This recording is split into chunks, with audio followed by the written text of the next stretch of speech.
Well, sure good to be with all of you. Happy to have another opportunity to study the book of Acts with you today. We're studying in Acts chapter 20. Last time we got down to through verse 3, and so we want to begin with verse 4 this morning. Before we enter into our study here in Acts, we want to go to our Heavenly Father again for a word of prayer. We'll ask Brother Dallas to direct our minds. Amen. All right, we're looking at Paul's third missionary journey, and he is, we followed on the map. He came across what's Turkey today, all the way to Ephesus in Asia Minor, worked there for a couple of years, and then has moved up to Troas. He was waiting for a response from his First Corinthian letter that was written at Ephesus.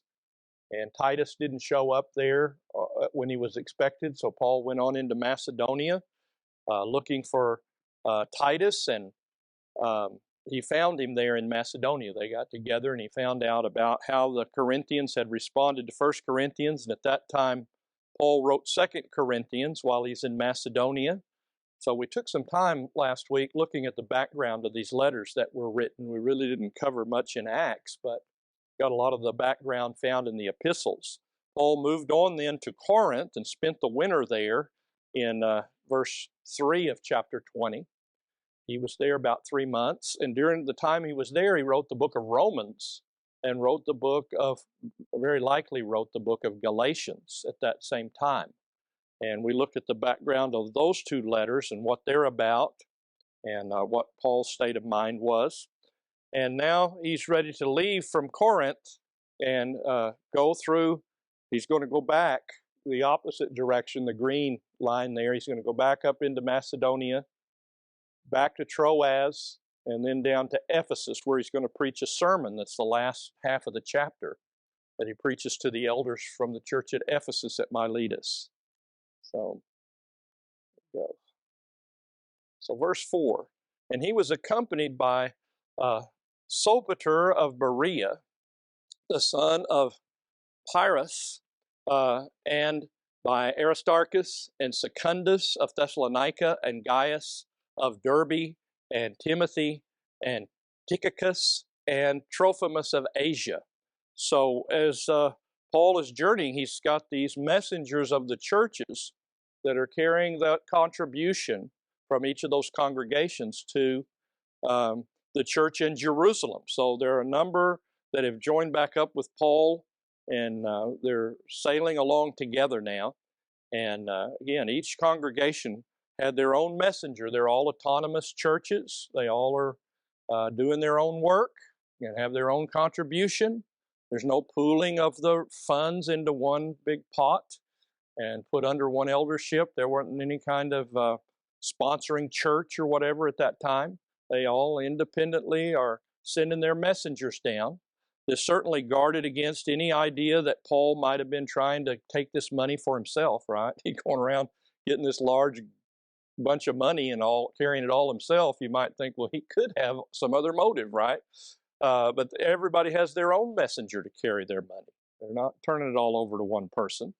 And Paul says in 2 Corinthians 8:20 and 21, taking precaution so that no one will discredit us in our administration of this generous gift. For we have regard for what is honorable, not only in the sight of the Lord, but also in the sight of men. Paul didn't want people to get the wrong idea. And it shows a principle we should use when it's counting the contribution or handling the church's money. It's always good to have other people checking on us, making sure that nothing funny's going on with the money. Paul said we got to think about not just what's right before the Lord, but make sure everybody knows we're above board. Men know we're doing it the right way. So there's a principle set forth there. He made sure this money was taken care of properly. As we pointed out last time, I think, they didn't want, one person, of course, carrying a huge sum of money, because it was all coins that they had at that. They didn't have paper money. If you had one person carrying this huge bags of money, every robber in the territory is going to be out for you, right? So you'd want to have maybe several messengers from a congregation, maybe, to keep it from being so obvious as they're traveling. And so that would be another reason for these messengers to be there. And This contribution, again, the purpose is to bring about relief for those that are suffering there in Jerusalem because of their faith and the persecution that they've gone through and the famines that they've had. And also, Paul sees this as a way to bring together in affection both Jew and Gentile Christians and build greater unity in the church. So he's asking for the prayers. He's afraid when he gets there, can you believe that people might be so prejudiced that they wouldn't take the money? They don't want this Gentile money.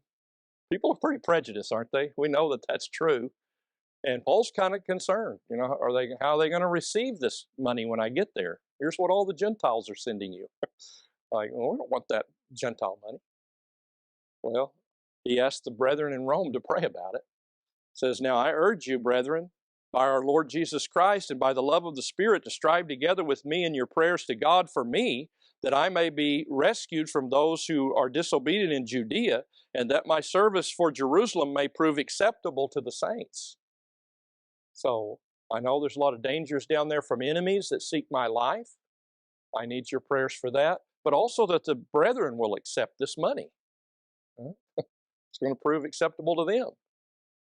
And we're thankful when we get there in chapter 21, the brethren do receive the money. So that's a good thing. And it did, I would hope, what Paul intended, that it would help bring about unity among God's people and help knock down some of the prejudice that was still there in the church. Any other thoughts on verse 4 so far there? Let's look at some of these messengers that are mentioned. Sopater is thought to be Sosipater, a shorter version of that same name that's mentioned in Romans 16:21. He's a convert from Berea, son of Pyrrhus, and so a little bit of background on him. And then Aristarchus is from Macedonia. He's seized by the mob at Ephesus, remember, and dragged into the theater there. So we know a little bit about where he came from and what churches he would be carrying the money for, Thessalonica or Philippi or Berea. And Secundus, his name means second. Talk about original naming of children. You're first, you're second, you're third, you're fourth. We have that in the Bible, that there were people that had those names. And some of them were in Rome, and when Paul wrote the letter from Corinth to Rome, they send greetings to their brothers there that have those other names. So I guess they say that it was common among slaves that they would name them that way. 1, 2, 3, 4. That was the child that was born. Not much creativity there, but yet that's names that you see. Secundus, second. I'm second. Luke's probably carrying the contribution for the Philippian church. That's where Paul left him on the second journey and picked him up on the third journey. He was at Philippi, so he may have been there the whole time. Gaius is from Derbe. Timothy was from Lystra, so he could have had some of the money of Galatian churches. He was familiar with all of them. Eutychus. It means fortunate, and he is another common slave or free man's name, somebody that had been in slavery. He's from Ephesus. He was with Paul in Rome later when he sent his letters, carried the letter of Ephesians and Colossians, Philemon. So very important helper of Paul. Be nice to visit with him in eternity and find out some more things about what Eutychus did in his life. He is also mentioned in the book of Titus, in Titus 3:12. He was about to be sent to Crete, and he's mentioned in 2 Timothy 4:12, being with Paul on his second Roman imprisonment. Trophimus means foster child, another common slave name, or free man maybe. In Acts 21:29 is a Gentile from Ephesus. And when Paul gets arrested by the Jews there, they said they'd seen him with Trophimus earlier, and they charged him with bringing Trophimus into the temple, which was a lie. But Trophimus is the one that's mentioned there in Jerusalem with him. And Tychicus and Trophimus, they seem to be from the churches of Asia. And Titus might have been carrying the Corinthian contribution. He's not mentioned in the book of Acts. He's thought to be the brother of Luke. And you don't mention, they had this humility. These New Testament writers, a lot of times, they don't mention themselves or their relatives. But we know he was a very important companion of Paul. Any other thoughts on any of that, or anything you want to add? Verse 5, and these had gone on ahead and were waiting for us at Troas. You remember at Corinth there was a plot against Paul, and so Paul didn't go to the ship. He went overland back through Macedonia, and the others got on a ship and sailed across to Troas, and they were waiting on Paul at Troas when he got there. So they're all reunited after he crosses over from Macedonia back to Troas. And you notice what it says there, us at Troas. So you had the we section where on Paul's second journey, at Troas, he picked up Luke, and we went to Philippi, and you hear some eyewitness accounts, and then they left, and now Paul's back to that same area, and he's got Luke again. And now it's us sailing. And from here on, it's all going to be eyewitness account of Luke because he's back with Paul. And there are a lot of vivid descriptions that are given to us that an eyewitness would give. So here we're back in a we section of the book of Luke. And they go overland to Corinth, through Macedonia to Troas, and then the seven would all meet up together there at Troas. Verse 6, and we sailed from Philippi after the days of unleavened bread, and came to them at Troas within 5 days, and there we stayed 7 days. So they sail from Neapolis, with that seaport for Philippi, and they sail across to Troas. And it says it took them 5 days. It shows the wind is contrary to them, right? It's springtime, and we're told by those, I've not personally been there, but what the scholars say and people that know that part of the world, during the spring, the prevailing wind is blowing from the north east, and so it's hard to get across there. It takes days to get across. Only took them a couple of days. They sailed straight across when they were going the other direction. And now a year later, they're coming the opposite direction. It takes them 5 days to get across. So they joined back up here with Paul, and he's got all of his traveling companions there, and they're in a hurry to get to Jerusalem by Pentecost, is what Paul had said. And it's already past the days of unleavened bread. You're already past Passover time, so late part of April at least. You try to get there in June, into June.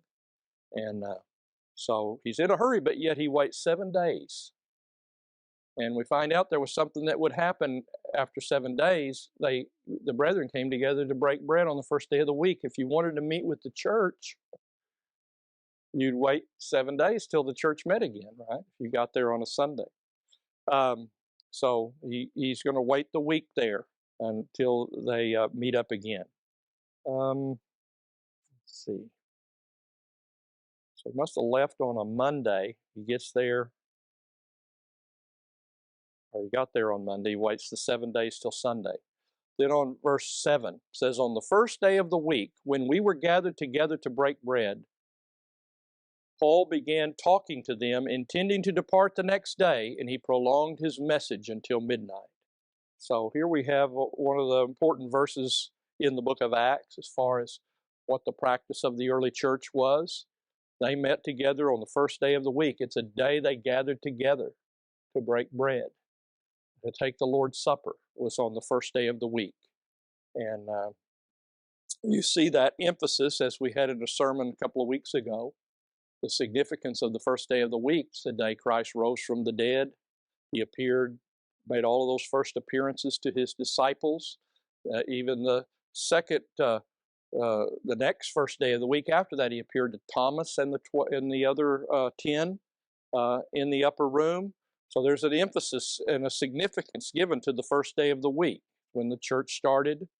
So they met on Sunday. It's what you see about the New Testament. That's when they took up the collection for the saints, first day of the week.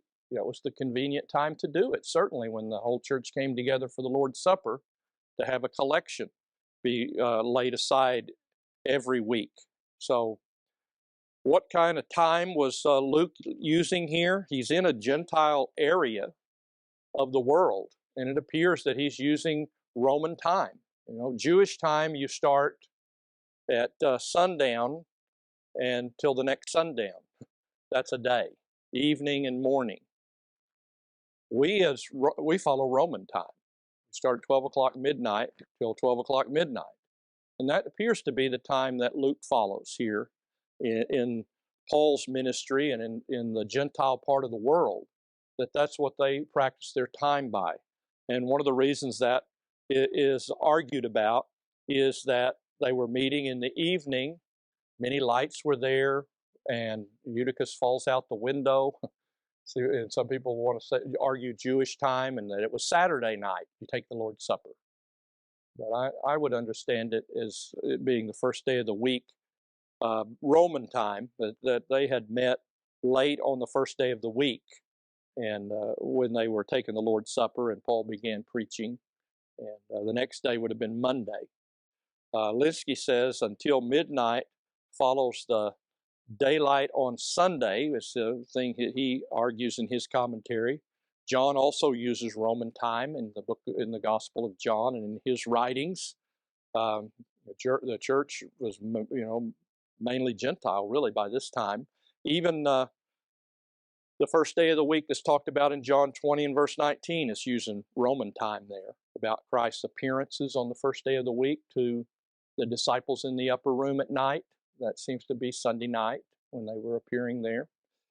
Troas, again, located there. So, let's see.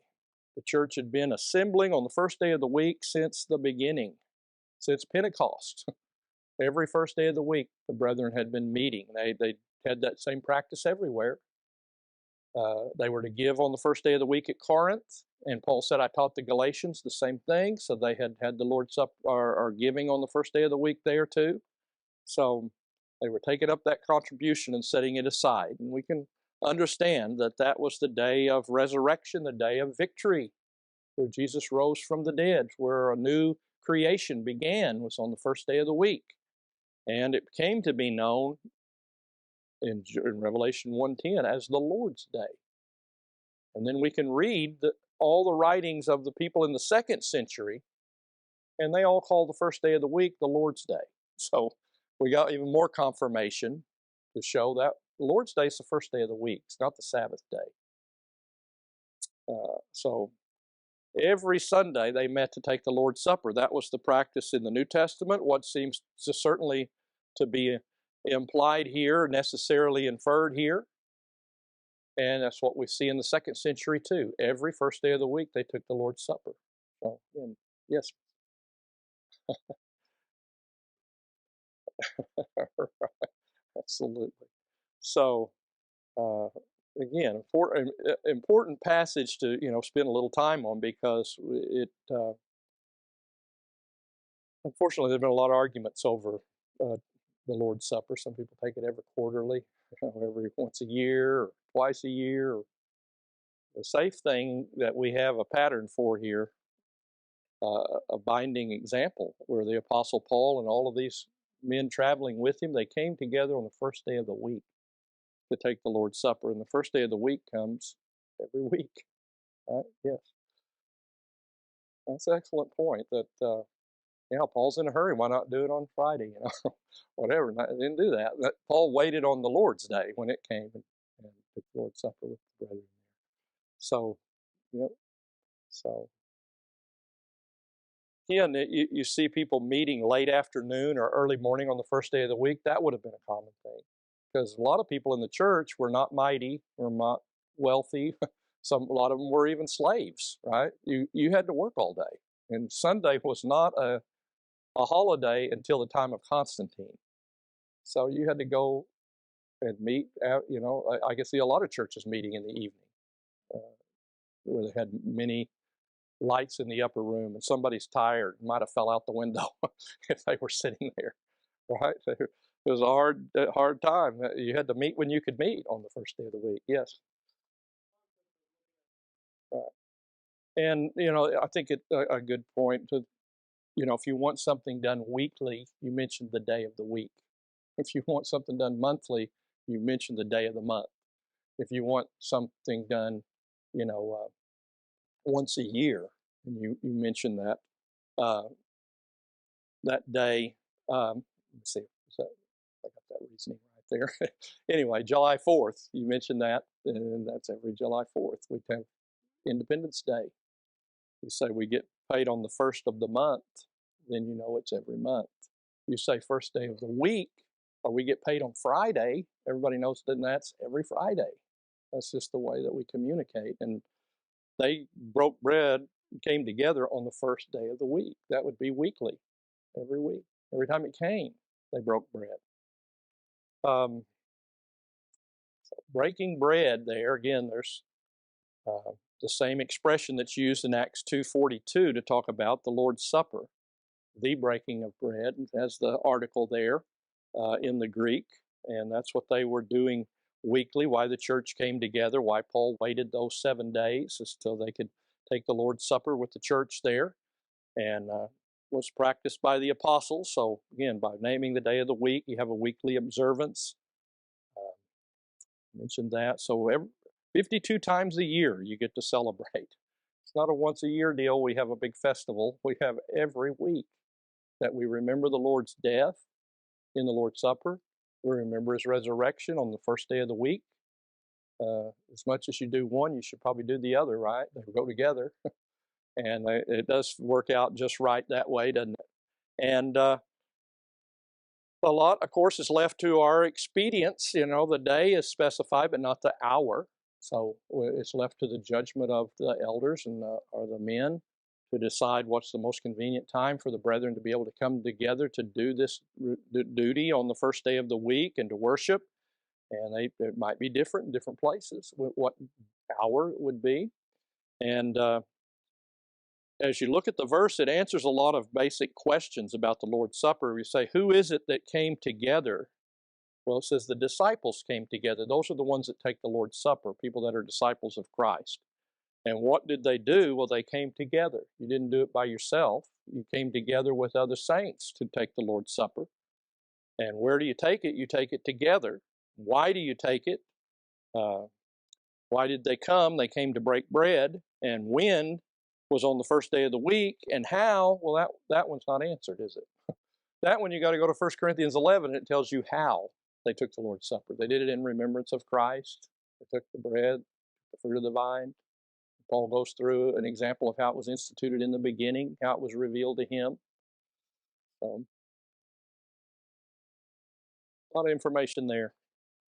And then that's just the first part of the verse. It's the Lord's Supper part. Then you got the next part where that was also the day they had the preaching. After the Lord's Supper was over, they had sermon that was preached. And here you have an example of a long sermon. Paul began talking to them, intending to depart the next day, and he prolonged his message until midnight. So he begins talking. The word means to converse, to discourse with one, to argue or discuss. The Dictionary of New Testament Theology, it says the word means to ponder, consider, reason, a technical term for Paul's teaching in the synagogue, and approaches the meaning given address, preach. It refers to the reading and exposition of the Old Testament, which were, in theory at least, permitted to every adult man in the synagogue. So he's using the word there that they were familiar with. Get up and preach. He was going to get up and talk to them about the Bible. That's what he was there to talk about and to preach on. And he was reasoning. It talks in Acts chapter 17 too, uses the same word for Paul reasoned with them. So not just talking about fishing or something. He was up preaching. That was what was going on, and he was taking opportunity. He might not ever see these brethren again, and he wants to do all he can to get as much in before he leaves. There's ships leaving tomorrow, so he prolongs his message until midnight. So he's encouraging these brethren to love and good works. This is what our assembly is about. And it's an opportunity, of course, to listen to Paul. If you had Paul here, would any of us be in a hurry to go home? You know, we'd want to stay here and get everything we could because he's leaving in the morning. You know, you'd want to hear all that Paul has to say. And there wouldn't be any problem with preaching till midnight with any of us if that were the case. And again, important instruction. Would be something to have a copy of that sermon, wouldn't it? Verses 8 and 9, we're told about then a great miracle that happens to confirm all of these words Paul was reasoning with them about. And there were many lamps in the upper room where we were gathered together. How eyewitness does that sound? If you were just telling a story secondhand, that, you know, recording it, might not mention that, but something that came to Luke's mind. Many lamps were in that room that night when we were having the Lord's Supper and when we were hearing Paul preach. Yeah. Uh-huh. Yeah, that's a good point. And that Eutychus is sitting on the windowsill, maybe in the back or over here on the side. I mean, that kind of implies it was a packed place too that he's talking to. It says, and there was a certain young man named Eutychus sitting in the windowsill, sinking into a deep sleep. And as Paul kept on talking, he was overcome by sleep and fell down from the third floor and was picked up dead. So we're told it's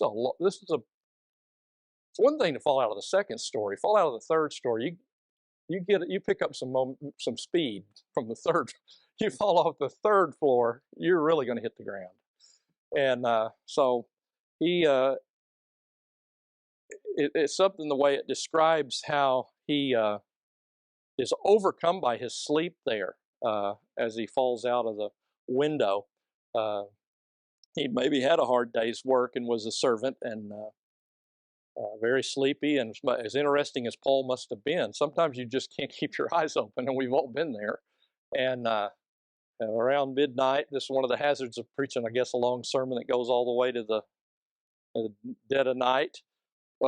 He says he was sinking into a deep sleep. It's present passive participle. This sleep was just coming on him against his will, and he fell asleep. He just couldn't stay awake any further, and as a gradual process until he was just overcome. I'm sad to say, well, I've had that happen driving a car before. I didn't intend to, but you're asleep and you don't even realize it. So it's suddenly overcome. It's in the aorist tense when it mentions overcome. Boom, he was asleep, and he falls down 3 stories. So certainly you can see why he was taken up dead. You fell on the concrete out of a 3rd-story window, very good chance you're going to be taken up dead. But Paul went down and fell upon him, and after embracing him, he said, "Do not be troubled, for his life is in him." So this seems to be a case of raising someone from the dead, just like we had with Tabitha. It seems like in Luke's account here, all the things that you read about Peter, you also have an example in the second half of the book that happens with Paul. We have an example of Peter raising Tabitha or Dorcas from the dead, and here Paul does the same thing with Eutychus that people saw. And it is like what happened with Elijah and Elisha. They both raised people from the dead, and they fell upon them and laid on them. And kind of get the picture of Paul doing the same thing. He fell upon him in a similar way and was praying for him. And then he tells everybody to be afraid. His life is in him. He is raised from the dead. So he fell down upon him, lied upon him, and embraced him completely. And then he said, "Don't be troubled." And you can imagine people running down the stairs. That happens. I mean, I've had people have a seizure in the middle of a sermon. And man, I mean, it's time to quit preaching because nobody's paying attention anymore after you have to call somebody passes out like that. And can you imagine this place breaking up when he went out that window? I mean, the whole church was running down the stairs trying to get down there and full of panic and upset, disturbed and confused in mind. And Paul says, don't be troubled. His life is in him. He's been restored to life. So it's my understanding that Luke is telling us this was a miracle. He raised him up from the dead. and presents him back alive to the people, and he's perfectly in good health when this is all said and done. Anybody else have a thought on this miracle here and what took place? Just raising somebody from the dead, no big deal, right? Pretty big deal. Pretty big confirmation, whatever he was preaching that night. We better take to heart everything Paul has to say. This guy comes from God to teach us these things. It says, and when he had gone back up and had broken the bread and eaten, he talked to them a long while until daybreak, and so departed. And they took away the boy alive and were greatly comforted. And just with as much panic as there was running out of that building and getting downstairs, just think how much relief and joy there was when they got to take him home that night perfectly healthy after what had happened. So Paul went back up and he ate. And it seems to be a common meal that's eaten here, that Paul is going to be walking 20 miles the next day, and the other brethren, they're leaving on a ship the next day. And after preaching till midnight, Paul went back upstairs and he has a meal. And it mentions Paul eating it. It doesn't mention everybody else eating it. And the word for eat here, I think as Brother Bowles in his commentary mentions, that it's the word for taste, to partake of, enjoy a meal, enjoy the taste of the food. And it's also used in Acts chapter 10, verse 10. So rise, Peter, kill and eat over there. It's not talking about the Lord's Supper is not something we think of. We're taking it and enjoying the bread and the fruit of the vine and all that. It's a spiritual feast that we're having. It's all about what it represents, what it calls to our mind. And this is a meal like he's having a sandwich or something after he gets back up there. Seems to be what's taking place there. And of course, it's the next day, after midnight. He's having a meal on early Monday morning. All right, I think that must have been the second bell. So I guess we're done. I appreciate your comments and thoughts.